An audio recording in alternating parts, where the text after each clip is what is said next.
உங்களுக்கு இந்த வீடியோ பிடிச்சிருந்ததுன்னா லைக் பண்ணுங்க, ஷேர் பண்ணுங்க, சப்ஸ்கிரைப் பண்ணுங்க, மறக்காம பக்கத்துல பெல் டச் பண்ணுங்க. வணக்கங்க. இன்னைக்கு தக்காளி ரசம் எப்படி வைக்கிறதுன்னு நம்ம பார்க்கலாம். அதுக்கு தேவையானது புளி கொஞ்சமாகவே போட்டுக்கோங்க. ஒரு நெல்லிக்காய் அளவுக்கு புளி போட்டுக்கோங்க. ஏன்னா தக்காளி போடும்போது நம்ம புளியை குறைச்சி போட்டுக்கலாம். தக்காளியும் ஒரு 4-5 எடுத்துக்கோங்க. ஒரு பாத்திரத்தில் தண்ணி வச்சுக்குவோம். அதில் இந்த புளியை போட்டுக்குவோம். இப்போ இந்த தக்காளி பழத்தை இதில் போட்டுக்கலாம். அதுக்கு தேவையான அளவுக்கு கொஞ்சமாக மஞ்சள் பொடி, தேவையான அளவு உப்பு போட்டு இந்த தக்காளி பழத்தை இதில் நல்லா நம்ம கரைச்சிக்கணும்.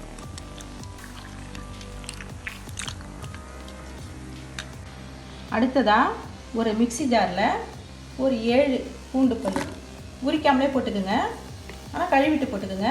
2 பச்சை மிளகா, 1 ஸ்பூன் சீரகம் போட்டிருக்கோம். அடுத்ததாக 1 ஸ்பூன் மிளகு, இதை போட்டு நம்ம பொடி பண்ணிக்குவோம். இப்போ இந்த பொடி பண்ண மிளகு, சீரகம், பூண்டு இதை இதில் போட்டுக்குவோம். இந்த மாதிரி குறப்பாக அரைச்சிக்கோங்க. ரொம்ப மஞ்சதுன்னா அது கஷாயம் மாதிரி வாசனை அடிக்கும். இந்த மாதிரி போட்டுக்கோங்க. ஒன்றும் பாதிமா இதில் கலந்து இது இப்போ நம்ம கொதிக்க வைக்க போகிறோம். எல்லாத்தையும் ஒரு பாத்திரத்தில் மாற்றி நம்ம கொதிக்க வச்சுக்குவோம். கொதிக்கிற ரசத்தில் கொஞ்சம் கருவேப்பிலை போட்டுக்குவோம், கொஞ்சம் மல்லி போட்டுக்குவோம். கொதிக்கட்டும்.